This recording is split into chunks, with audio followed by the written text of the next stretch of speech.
Welcome back to the conversation. Now moving on to our next topic.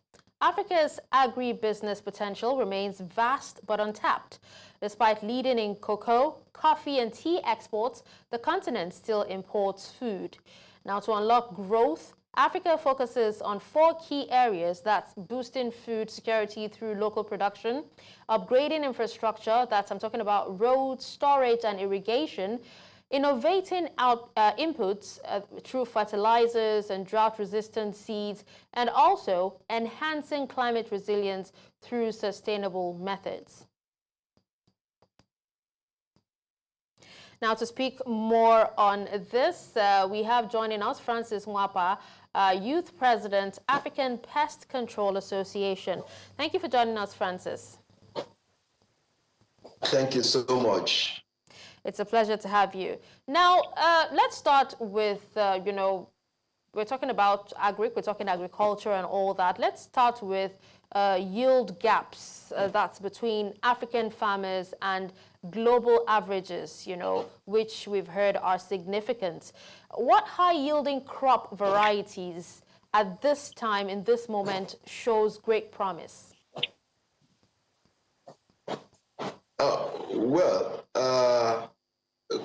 Currently, the crops, of course, just like you are aware that Nigeria used to be very blessed with, we are still blessed with all of these crops, cassava, cocoa, granules, and all of these are, used to be the mainstay of Nigeria economy in the past. It's a very huge potential that has been neglected, that can be tapped into and become a very big source of revenue for Nigeria. However, it has remained untapped. There are a lot of crops also here in Nigeria that most times people don't look into, or rather I would say that the government is really not looking into. You have cashew, you have shea butter, all of these are crops that can really yield huge income for Nigeria when tapped into. All right. Now I'm being told that we're joined by our second guest. That's Harrison Ayomide, Press Secretary, African Pest Control Association as well. Harrison, can you hear me? Thank you for joining us. Yeah, I can hear you. I can hear you clearly. All right. So thank you for joining us, and thank you for that, Francis, as well. Now, since we're talking about food crisis right now, the question we asked Francis earlier was about on yield gaps, between African farmers and global averages. What are the high-yielding crop varieties that show promise at the moment? Okay, when we're talking about high-yielding crop, we also need to take it back to storage, because even after they've actually, those plants, those crops have been stored, there's even more issues when it comes to storage. And that's where I would like to talk about. Because we have like the barley. So we have genetically modified products GMOs and crops that actually can help, that can actually help disease, drought, and pests generally. So I think but before you go ahead talking about the GMOs, there's been a lot of concerns about it. How safe are GMOs, first of all? No, it actually also depends. Now, the GMOs we're actually talking about highly modified. We actually have different kinds of GMOs. But I still want to speak about storage also. I don't go more deeper into GMO because it's another topic entirely. So I want to speak more about storage and pest resistance in pest control in crop and in pest control generally. So let me just focus more on that. Yeah, please go ahead. We can hear you. Okay. So when you talk about, I actually said that bully and some of all these pests that can actually be resistant, those as according to what you said. So we can actually do more on storage. There's a research that actually came out that if you do more on storage, and you can actually get those pests out, definitely you actually have a lot of yield. You have actually have a lot of yield. You need All right, almost of all Harrison, just before we come back to you, sorry for, cutting you short. If you could do us a favor, could you remove your earpiece and, speak to us directly? That way we can actually hear you clearer. Because we're getting feedback from you. Yeah. Okay, so just before you do that, let's come back to you, Francis. Now, let's talk irrigation and, how it supports 40% of global food production. How can Nigeria and Africa scale up irrigation efficiently, considering that there's drought in some parts of the continent? Yeah, okay. I think the program that is, currently there is a program going on that will be coming up in Egypt this October on the 28th. It's called the Agribusiness exhibition. Such programs provide the avenue for farmers and professionals in the agricultural industry to cross-fertilize ideas as to how to tap into the opportunities that are provided, in the agricultural sector.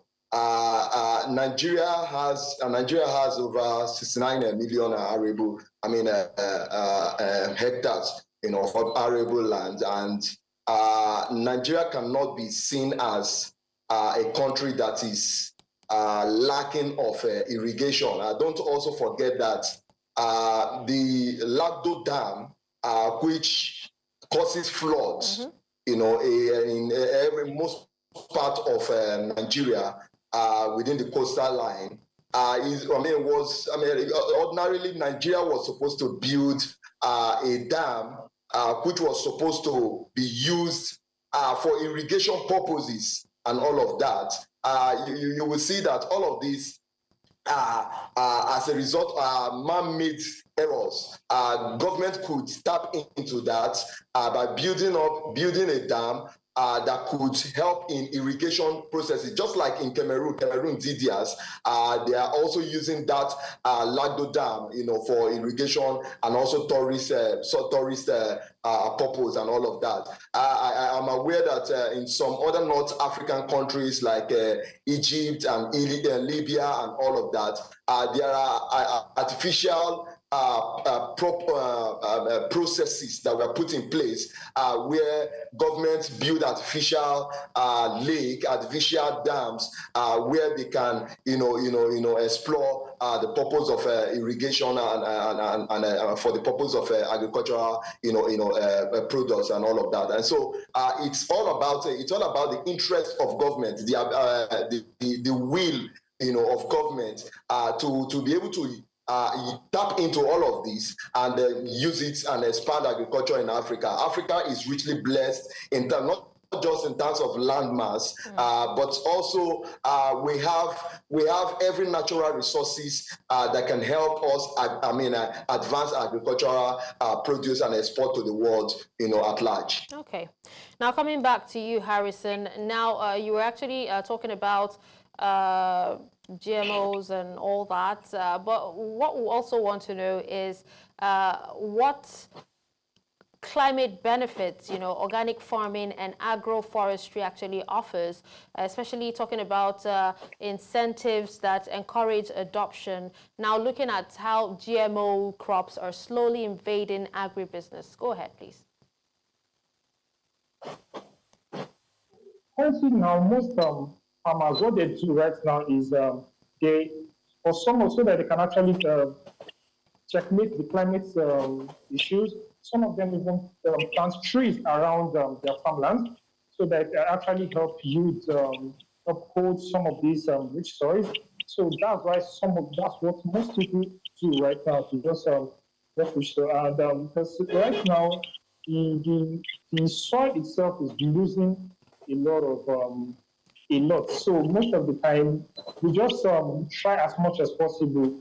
From my own end, talking about pest control and climate, I want to talk about pest control and climate change. So when you're talking about the pest control itself and the climate change, talking about the kind of chemicals, the standardization of chemicals that needs to be used in climate, essentially, so that it doesn't affect these pests generally. And most people are still diverting into biological methods and so other methods so that it doesn't affect the environment generally. So there's been a lot of research on latest. Hello? Yeah. You just spoke about pests. I actually want you to tell us what public awareness campaigns the APCA is launching or is undergoing to educate farmers on integrated pest management. Okay, now when you talk about integrated pest management, it's a combination of using different pest methods, which APCA is actually calling on this Greek Expo. It helps us introduce new products and new technically based chemicals and products, because integrated pest management is a combination of all different methods, which definitely chemical method is one of the last methods. So one of the essence is this agri fair that we're actually trying to do is to sensitize people on the latest technology that aids integrated pest management. Okay, now let's come back to you, Francis. Now, Francis, can you help us explain the impact of, or let's just start with climate change, threatening 40% of Africa's agricultural productivity. What climate resilience strategies, can or should governments employ? I think basically Nigeria has been really blessed with good climate condition. Most of the crises we've experienced in Nigeria, whether in the area of flooding, are actually man-made crises. They are not actually as a result of climate change, because Nigeria is not a heavily industrialized, environment where you will say that there is so much accumulation of carbon that has led to alteration of the of the atmosphere or ozone layer and all of that. But the truth is, what government should do more now is ensuring that we are having, our environment is properly channeled in such a way that water is managed to ensure that our environment is constructed in such a way that there is access. There's access pathway to water. Water can be properly managed. Water can be properly channeled. Water can be recycled for other purposes, for the purpose of agriculture and all of that. Don't forget that Nigeria is it's sitting in a place where in a location where we have an advantage when it comes to the location, when it comes to location and its benefits to agricultural, production and all of that. And so I think that government should focus more on how do we ensure that farmers have access to seeds. I can remember way back in 1957, between 1957 and 1960, where Awolowo had to go to Israel to understudy the agricultural processes in Israel and establish the farm settlements here in Nigeria. And all of these have been abandoned now. And so government should ensure that the transportation system between the farm, farmers and the urban settlement, all of these are put in place proper rail station, security. I think these are the areas that government ensuring that funds, fertilizers, manures, and all of these things are made available to farmers. And it's getting directly to those that that need all of these things. So all right, Francis, while we're still talking about climate change, what about its impact on pest dynamics? And also, what is the APCA's strategic adaptation to this? Well, the APCA